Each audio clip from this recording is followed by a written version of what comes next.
Today on this healing feeling, I am super stoked to be talking to someone who has, in actual fact, been so kind as to share with me the knowledge of a healing practice, which was Reiki. But she has so many other talents that today I'm really quite excited to hear more about who she is, what she does, and why she does it.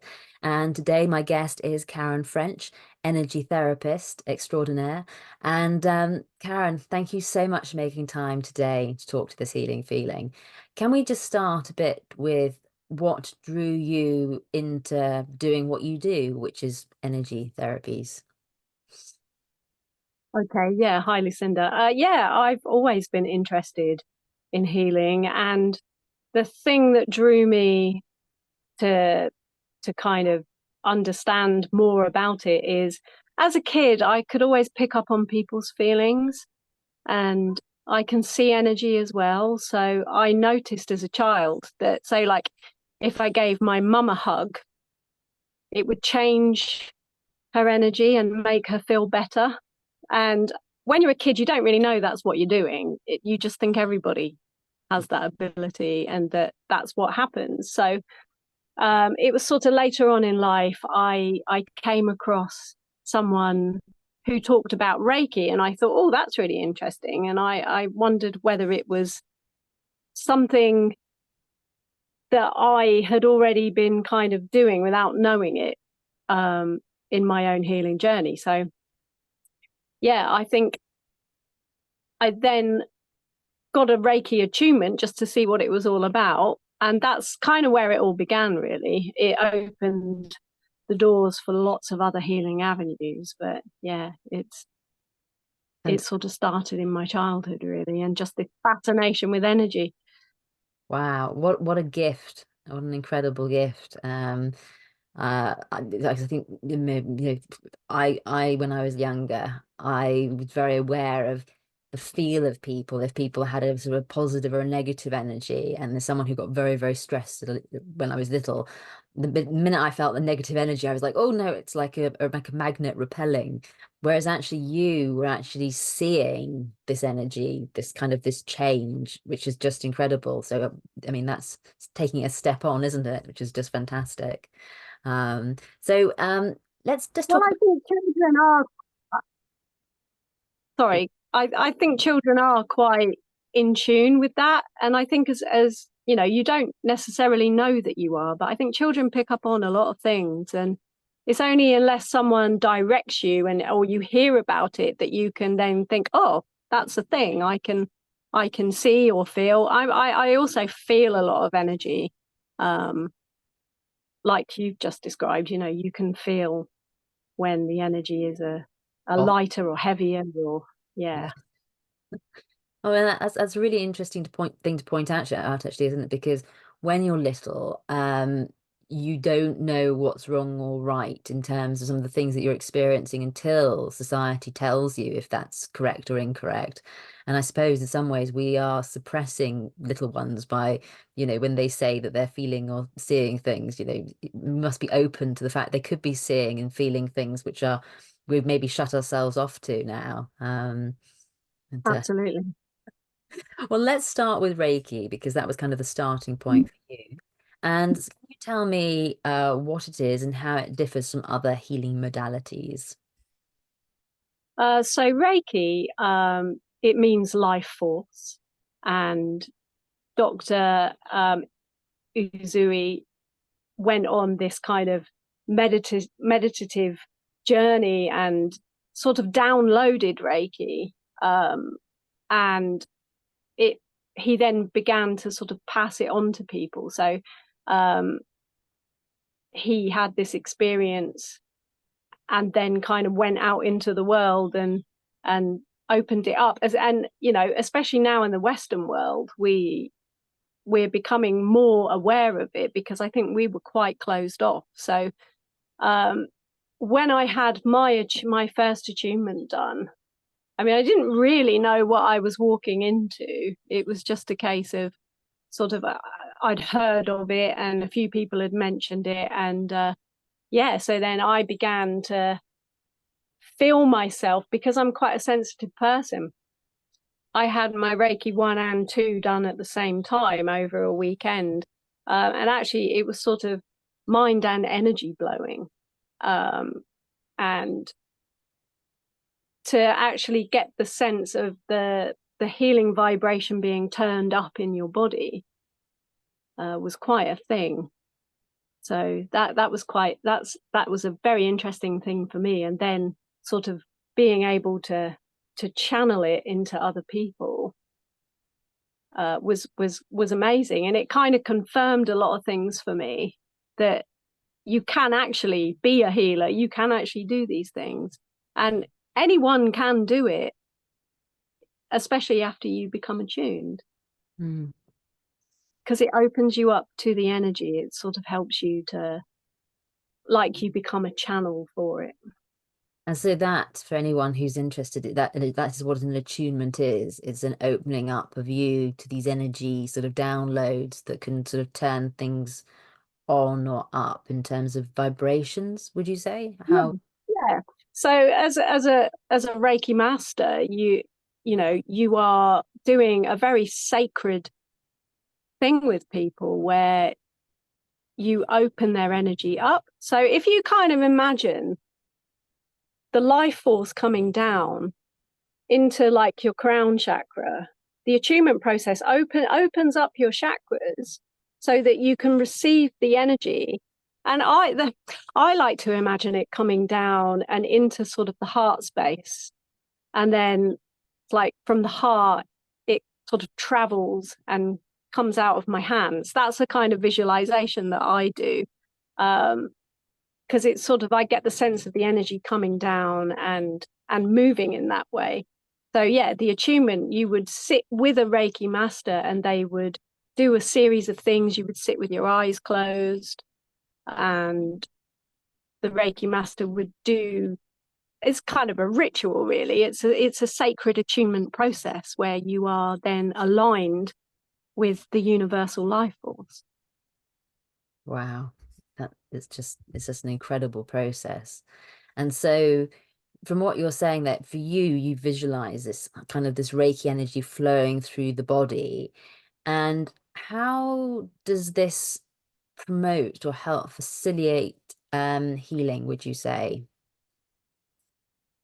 It's all about intention, Lucinda. So if you intend to heal, I find, I mean, I don't know if this is for everybody, but I find that just using that visualization sets a clear intention, that I am moving the energy through. I am an open channel. Mm. So I don't have to do anything else other than be an open channel.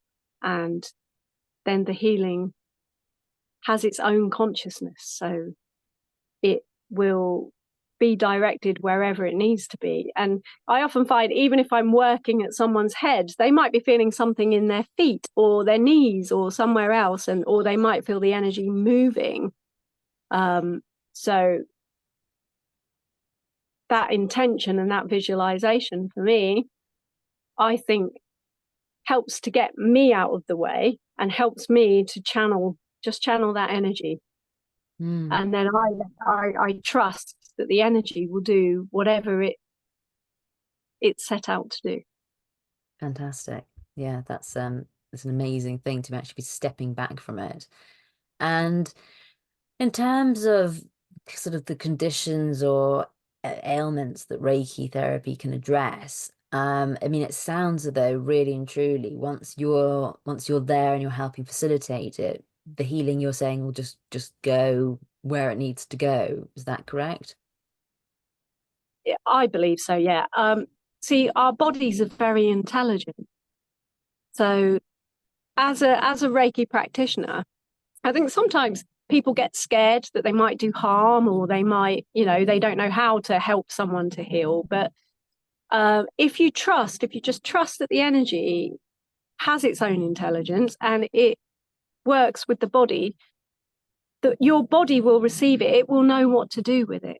Mm. So when I'm channeling, I'm sort of, again, an intention as I'm doing this visualization. My intention is to ask for that energy, for the healing energy to go where it needs to go. Mm, And I believe it can help with any ailment, whether it's physical or mental health. It has a very profound effect on people, and it really helps to calm the nervous system. And you were talking about stress earlier. So it's a very good thing, because the contact with somebody's body, if you as the therapist can regulate your nervous system, you're kind of passing that on to someone as well. And if you hold the space, people's energy naturally tends to calm, and stress becomes lower. And it's like their body soaks it up like a sponge. They know it's just what their body needs at that time. absolutely. And that idea that, we're just Mm. trying to get the body just to kind of relax into just this receiving state. Would you say that a lot of people who are going through an illness challenge are kind of almost blocked, or in some way kind of, in this kind of frightened kind of state? Is that how you find them before you kind of are able to help with this channeling? Well, I think firstly people do vary. So yeah, I also studied meta health, which looks at symptoms as meaningful. So usually a symptom will manifest in the body because there's a combination of things. So thoughts, feelings, beliefs, the body always has a response. So, if you think about it in its most simplest terms, say if you're excited about something, usually your body will respond with something like butterflies in your stomach. That's like that's a simple version. We've all had it where we've been really stressed out, working really hard. We go on holiday, we get poorly. We either get a cold because the body's letting go. So the symptoms are kind of a direct result of trying to heal from the stress.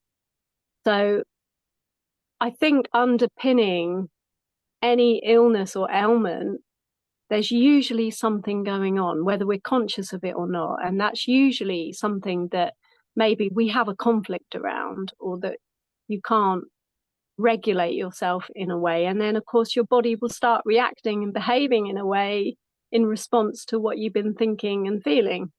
Yes. So it's quite a knock on effect. So that's my belief. I believe that, Mm, whoever walks through my door, there's obviously something going on for them to be here in the first place, but a lot of it is sort of the way that how they feel about what's happened to them can yeah, be a big part of, understanding that can be a big part of their healing journey.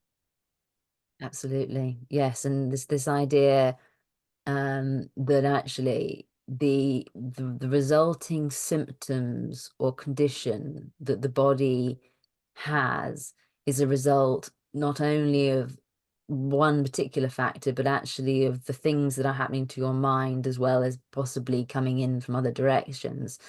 Um, those symptoms are then messages to actually tell you, to warn you, to get you to take notice, to pay attention to what's going on, and then do something about it. Is that correct? Well, yeah, I mean, the body and the mind is connected.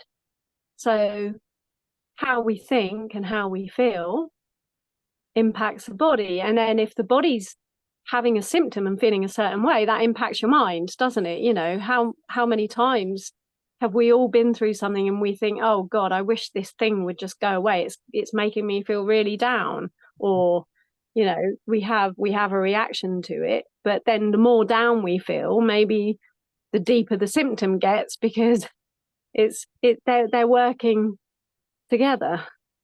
Yeah. And it's the same with healing. If you understand that there has been certain situations and certain feelings that you've had and your body has responded, your body isn't making a mistake when it has an ailment or a symptom. It's just manifesting. And it's, believe it or not, a lot of the symptoms that our body is trying to heal. It's trying It's trying to show us it needs to let go of something. Right. And Mm. we Reiki and other techniques that I do support that rather than sort of medicate it or shut it down. And there is a place for medication, and medicine can really help, sort of help you manage the symptom, but the root cause, you have to get into, why did this happen to you? What caused this? Yeah, no, absolutely. And I in a world where the NHS, we're in the UK, is under so much pressure, I hope that through some of these conversations that I'm having on this podcast, people will begin to understand that there are alternative ways of approaching a health condition. And coming to someone like yourself, I mean, I found you through an interest in Reiki, but you are an energy therapist. And so actually, in the same way as one might go and have a discussion with some sort of functional doctor or whatever, you're going to be meeting them and actually sort of taking in parts of their life and their symptoms to combine to actually then present them with almost a prescription of healing work and channeling. Would that be correct? Yeah, I think, I'm very much, I like to work in a collaborative way. So, I would never, you know, ever undermine what the NHS do, because I think they're a very vital and important service for us. And, if someone is under a consultant, or, they're having regular treatment through the NHS, I see my role as kind of supporting that. Yes. So, if somebody wanted to completely go and try and do it 100% naturally, then, I would support them with that as well. But also, I think sometimes the body needs a little extra help. And Yes. sometimes that's where medication can play a vital role in that. If you've got sepsis, you're going to need antibiotics, because if that goes too far, that can be fatal. So it's just about supporting whatever the person needs. So I would like to help people understand that our bodies hold a lot of knowledge. There are a lot of things that we don't know, that we haven't been taught, that we can actually help ourselves to start processing and healing from symptoms. We don't know that there are certain acupressure points that you can lightly hold. Like here on your head, there's 2 points just sort of above the eyebrows, and there's like where your skull starts to protrude a little bit either side. So like it would be there, if you just touch those and you just have a very gentle touch and lift that slightly, that is a good way to help you regulate and calm down stress. I think people instinctively rub their head when they're stressed. How many times you see people like, oh, doing this? Mm. Their body knows that this is an emotional stress release point, but we're not taught that. So I see part of my role is to help educate people that you can do a lot more self-help, and you can actually help your body to heal a lot more than you think you can. Yes, totally. Yeah. And I think sort of to help empower someone to do that, that's that's that's one of my values, is to be able to empower people and to help people understand that they have more control. They can help their bodies. It doesn't all have to be completely powerless. Oh, and it's so often, but from my own perspective as a patient, you feel that you lose control over your life and your journey and your story because, oh, well, you're sick, so you need to take this medication, or you need to do that. And as we've just said, there's a time and a place when absolutely that can be really supportive and helpful. But post my plant. I was delusional for a period of time, thinking that it would heal me, and actually it's a treatment rather than a cure. And when that realization hit me, it was, pardon the pun, but it was a hard pill to swallow, because I just kind of thought, oh, I'll get a new liver and then I'll be fine. But the autoimmune disease Mm. I have still sits with me.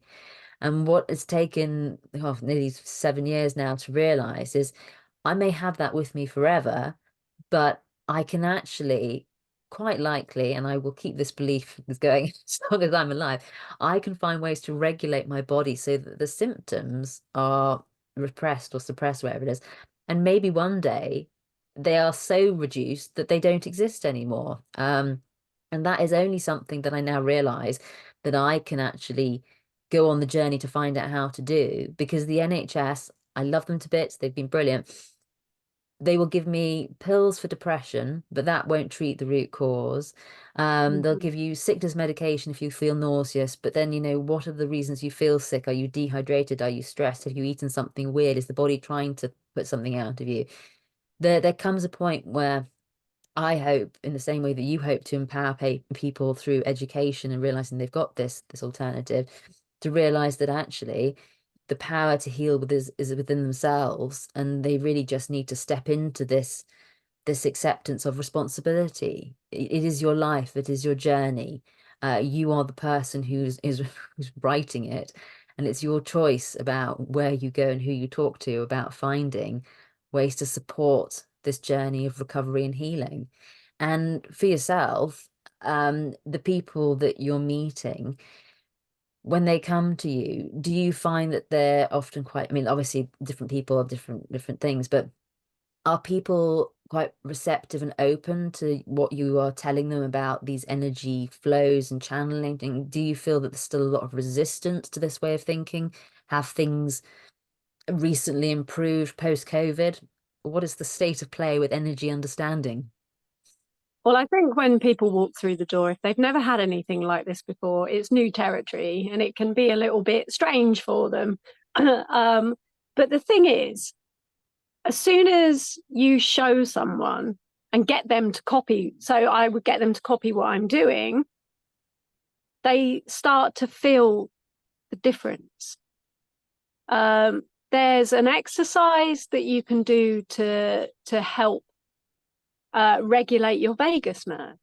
Now, the vagus nerve has been like a big thing. It's, people are hearing more and more about it. It's becoming more well known within the therapy setting. But what a lot of people don't know is that, you know, the function of the vagus nerve, that you've got different states that it can be in. A dorsal state, it can trigger your sympathetic nervous system, and there's a ventral state.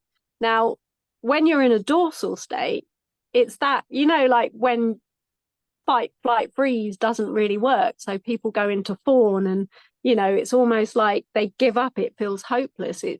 You might as well be dead, those kind of feelings. And Yeah. your body's really low and your energy's really low. And it's like, oh, and then to come out of that state, you have to go through the fight, flight, freeze activation, which, we all know about the sympathetic nervous system and how, we feel stress and anxiety and we can't relax and we can't really rest, digest, and all of that very easily. Then the ventral state is the social engagement, and where we can rest, digest, and socially engage and feel comfortable in our bodies. There's an exercise that you can do where you link your hands and you put it at the back of your head, so that your index fingers are sort of right at the base of your skull and your thumbs go down your neck. And basically, the exercise is quite a simple one.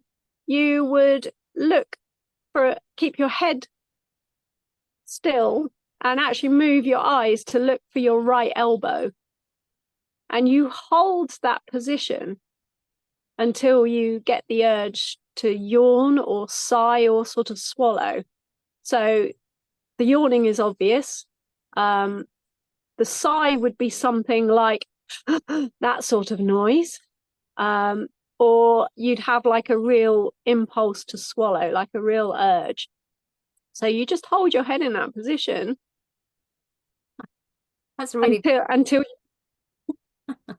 yeah, and then you do the same on the other side. So when you've had a yawn, you look to the other side and you wait for the same thing to happen, which I'm going to yawn now. I think for me, it's also my stomach rumbling. So Okay, so yeah, there's activation there. that's Um, amazing. Gosh. so what this exercise actually does is helps your vagal tone. So it helps your vagus nerve be more flexible, because if you have been in fight flight for such a long time, it's like that can become its fixed position or its most strongest position. And to move it out, it's almost like you need the vagal tone to shift it into the more ventral state, which is the rest, digest, social engagement. So this exercise strengthens the ability of your vagus nerve to move into the social engagement system. Brilliant. So this, if you're on some kind of healing journey, you want to know that you can do certain things for yourself and that they do actually make a difference. And if you're then in a position to think, instead of feeling completely powerless about it, this simple exercise that I've just done, and obviously I've just shown you a quick version, it can take up to like 15, 20 minutes to actually hold that position and yawn. If you have very weak vagal tone, it doesn't happen straight away. So, if you know that you can actually do something to help yourself, to regulate yourself, that's got to be much better for you. You'll feel less powerless, you'll feel more in control. And that in itself just aids your healing journey, to know that you can do something about it. Huge. That's a huge thing. That ability to actually have a way of facilitating your body to go back to a state where it's actually more likely to be able to heal. And so, I mean, one thing. Oh, well, my stomach was rumbling so much today. Apologies. So excited to see you. The idea that people could learn self-care tools to help facilitate healing, that actually fits very well with the energy work that you do, I think. Oh yeah, yeah. Another thing that I do is EFT, which is emotional freedom techniques. And I'm not a trainer in it or anything, but if someone comes to have EFT with me, they can have a choice. I can either tap the meridian points for them, and I'll explain that in a minute, or I'll show them how to do it for themselves. So in between sessions, they've got a tool where they can help regulate themselves. Brilliant. So it's like EFT works on a similar the meridian system, similar to acupuncture. Hmm. So, with acupuncture, when they insert the needles, it's almost like sending a different message to the brain to Hmm. rewire the pain or whatever you've gone through the acupuncture for. EFT helps you to rewire your brain and regulate your nervous system whilst you're letting go. So it helps to minimize the impact of the trauma or the emotional issue you have, by helping you to release, and it changes the way you think and feel.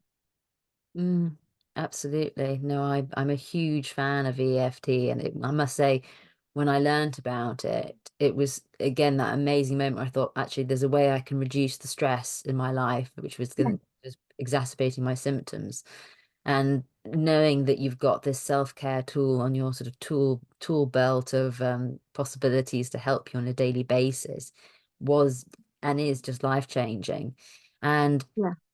so if you, I mean, and so alongside the Reiki, the EFT, the thing, what was the word that you used for the thing where the symptoms were to So do with mental health. mental Yeah. health?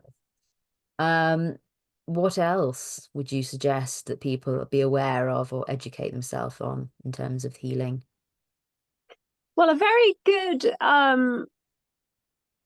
a very good way to do that is I don't know if have you heard of Donna Eden? I think so, a long time Yeah. ago. Yeah. She's got a lot of stuff on YouTube. Now, Donna Eden, and she's got her daughter, that one of her daughters, Dondi Darling. They are they are energy healers. So Donna knows all about the different systems in your body, and she puts a lot of stuff out there that is self-help, Oh, brilliant. and I would strongly recommend that people look up Donna Eden. There's also an energy medicine kit that you can buy off Amazon, which has got like cards in it that shows you certain things and exercises that you can do to help with anything really, from migraines, anger, panic attacks, uh, physical health, letting go of stress. Uh, that is a really, really important thing for people to know, that actually there are systems in our body that if you tap into those and you follow like the advice from Donna Eden, and you do the exercises for yourself, then you will only aid your healing. Excellent. Well, we'll share a link to that in the podcast notes, because that's a brilliant thing for people to go and have a look at, and again take some responsibility and step into their power to do with their healing. Excellent. And Yeah. and what and yourself, I can't remember where you're based actually. You're which part? I'm Bedfordshire, Yeah. so I'm Bedfordshire, so East Anglia. But you do offer online healing, is that I correct? do. Yes, That's fantastic. right. That's right. And this is the good thing with sort of energy techniques, because energy is energy. I mean, you can do it face to face, or you can do it online, because again, it comes back to this intention. Hmm. So healing isn't, you don't have to be limited. Um, so anyone could be anywhere in the country or in the world and Yeah. still be able to access energy therapy. Wow. That is just fantastic, isn't it? Gosh. So you need not worry that you won't be able to find someone, because actually reach out to someone like yourself, and no matter where you are in the world, you have the opportunity of working with you. And in your daily life, do you have any sort of self-care practices that you feel are sort of things that people might benefit from taking into their own lives? Absolutely. I think, especially doing this line of work, it's really important to take care of yourself. So, Mm. you know, I can only give what I've got to give, and I have to make sure that's not detrimental to me. So I often use EFT on myself. I like to do a meditation, and which is Ho'oponopono, which is a mantra which I sent to you the other day. The mantra, I'm sorry, please forgive me, thank you, I love you. And it's, you sort of say it in your head, and it helps to, again, sort of calm you down, but it also clears the way. It's quite a powerful technique. It's a cleaning, clearing thing to do, where again, if you've got a problem or a health problem, you hold it in your mind and then you do this mantra, I'm sorry, please forgive me, thank you, I love you, over and over again. And it just helps. It just helps to let go. It helps to make you feel a bit more positive about things. And again, there's stuff on the internet. A woman called Mabel Katz, she's Argentinian. She does a lot of stuff on Ho'oponopono. An entrepreneur called Joe Vitale, he's got a lot of stuff on it. We can share links for that as well if you like, Brilliant. Thank just to help clear. you. And just coming up back to this idea of clearing, what does that mean in terms of people's energy? And healing journeys? Okay, well, we have like an internal map of reality. We we view the world through our experiences. So we project out into the world what we believe people are like, what they think about us, how we're being treated. And clearing and cleaning is, it's almost like you clear your perception, because you might think someone thinks X, Y, and Z about you because you feel that the way they spoke to you may have been because of this or that. In reality, they might have meant A, B, C, and their perception of what they meant and Yeah. the way you received it can be two different things, right? So we have a responsibility as individuals to clear our perception, because you don't know, and unless someone's being totally honest with you, you don't really know. So we project it all into the world. So you want to clean and clear as much of your assumptions, your belief systems about, how unfair the world is, or, you can use it positively as well to grow your own gratitude and clear the way for you to be able to be in a more sort of healthy headspace. Yeah, that So makes. it's about being taking responsibility for your own perception Mm, and to do something about that. And Ho'oponopono is wonderful for it. And I like to combine it with EFT as well. So I might, each meridian point that I tap, I might, if I'm starting at the top of my head, I might go, I'm sorry, please forgive me, thank you, I love you, I'm sorry, and keep going. Please forgive me, thank you, I love you, I I'm love. sorry, please forgive me, and keep on. So, and that I find really shifts stuff. Mm, absolutely.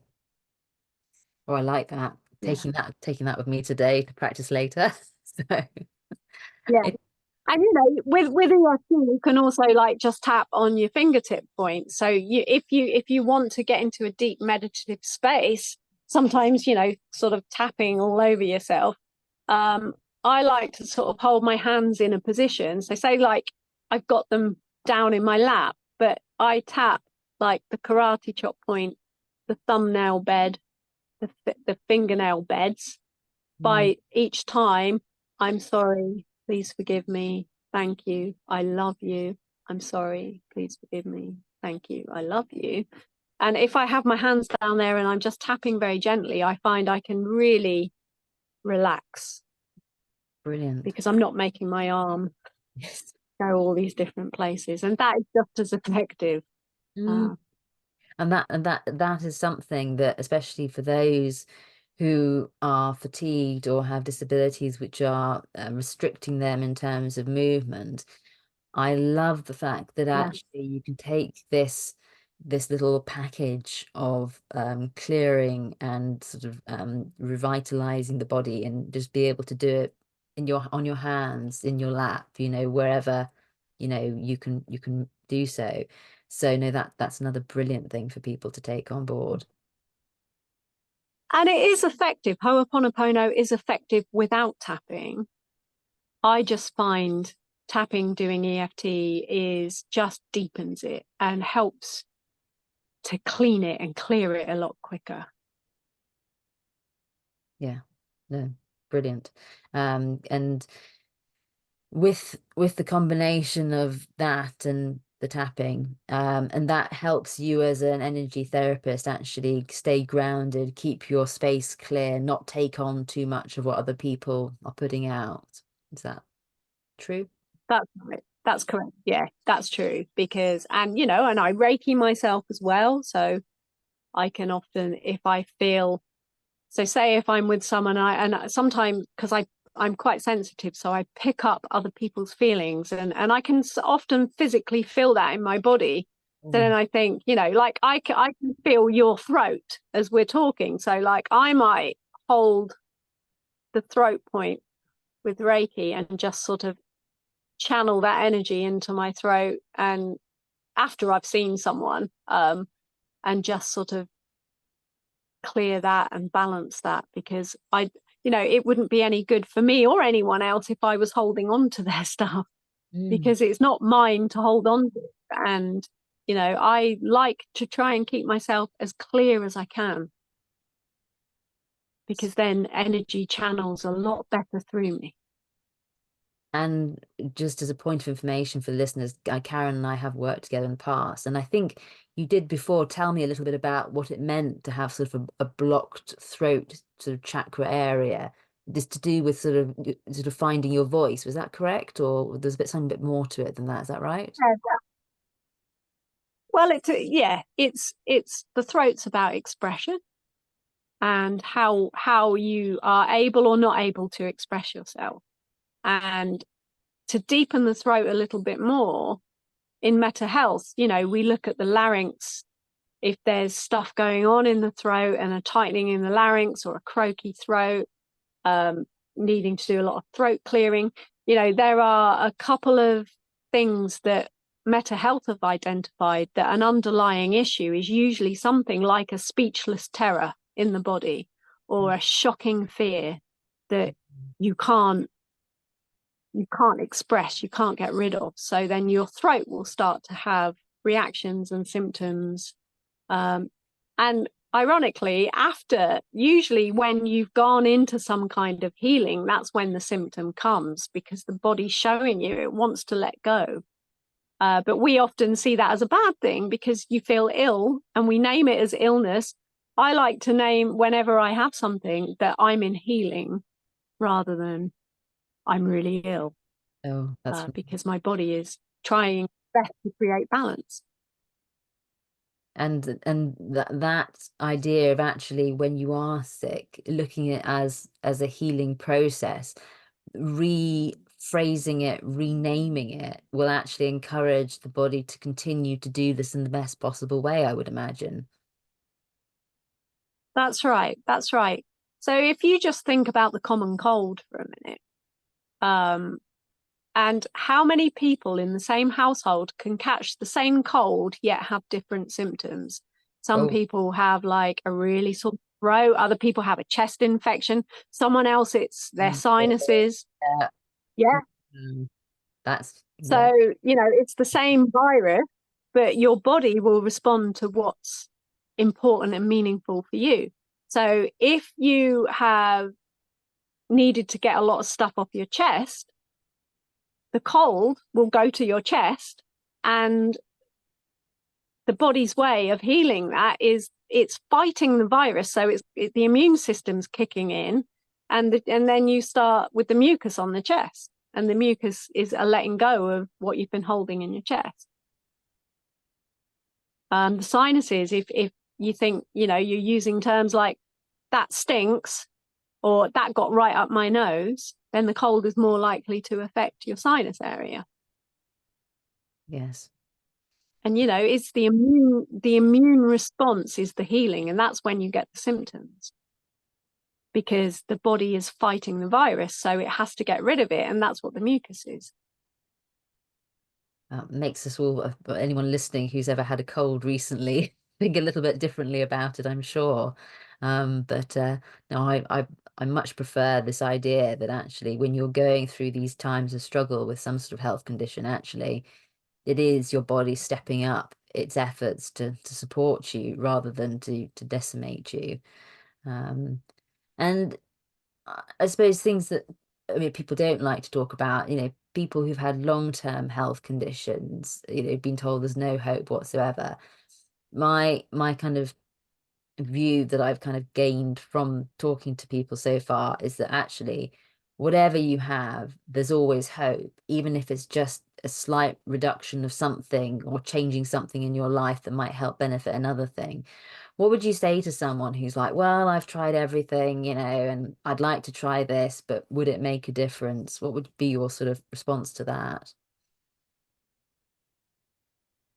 Well, again, it's, firstly, I would take the time to understand how hard it's been for someone actually, because, it's one thing being able to help someone and give them information, and but sometimes I think we've all been there where it's really hard. Like if your motivation is really low, taking self-care can be a really big upheaval for someone. Mm. So, if they're feeling hopeless, my first step would be to offer them the space to share that hopelessness, because, you know, I'm not living that, they are. And I've got things that can help, but it's about that kind of relationship as well. I think if someone feels heard and that there's a space for them and that they can share that hopelessness, but I can offer them like a glimmer of hope. And when they start seeing results, because actually that exercise that I showed them or that technique that I showed them made a difference, that's, that in itself is the start of their healing journey. And I think, if we're in a position of hopelessness, it can feel really awful. And it can be a really extremely hard thing to get out of. And sometimes the more people say, oh, well, there's hope, or offer some kind of solution, often the person that's feeling hopeless doesn't feel heard, because it's almost like, you're not hearing what I'm saying. You're telling me what I can do, but I've tried that and it didn't work. Mm. Yeah, no, that. Because I think sometimes we have a lot of fear about our feelings sometimes. And if it's powerlessness and hopelessness, we can get really stuck. But sometimes you just need someone to understand that's where you are. That's where you're at that time. Mm. Totally. And it's so often I think it would be the case that, those of us who are living a health journey, we've spent years speaking to health practitioners who've said, oh, well, you've got these symptoms, we're going to deal with them this way, but not actually having walked in our shoes or heard our stories, or the pain or the struggling we've been through, to be able to come to see someone like you and actually have space just to be and to share and to be honest and vulnerable, if you could and if you wanted to. That's such an incredible blessing in a world where so often that isn't the case. So thank you for being there for people. That's really quite incredible. And in what you do at the second, what are your sort of goals for the future? What are your hopes and dreams for the work that you do and the people that you're meeting? Well, for me, it's like I said before, it's about passing on techniques, knowledge, empowerment. Um, I would like to see more people having more access to energy therapies, and understanding that they do have innate wisdom in their body, that if they learn how to tap into that, that can make such a difference.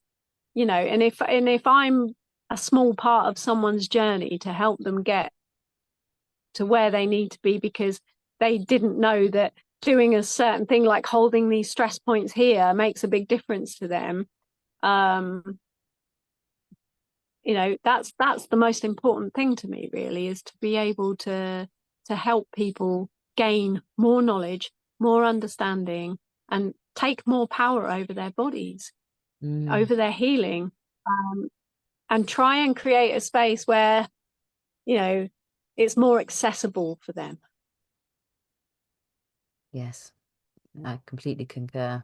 That idea of actually allowing people the opportunity to realize that these things are available to them, and and hoping that more people find out about what is available to help them heal. Oh, Karen, thank you so much. You've been incredible as always. So much shared today. So many things for people to take away. What we will do is I will get off you a list of these people with the correct spellings. There's someone who's dyslexic, otherwise we might end up in completely different places. Um, I will, I'll share those in the podcast notes. And if people would like to find you, where can they find you? So I've got a website. I can send you the link for that if you want. My website has all my information on it, which has got my email, my phone number, all about the services I offer and my session prices and all of that. Fantastic. Well, thank you so much for your time today. It's been absolutely wonderful to have you on this healing feeling. And hopefully we will meet again soon, my dear. Thank you. Lovely. Thank you for having me, Lucinda. It's been a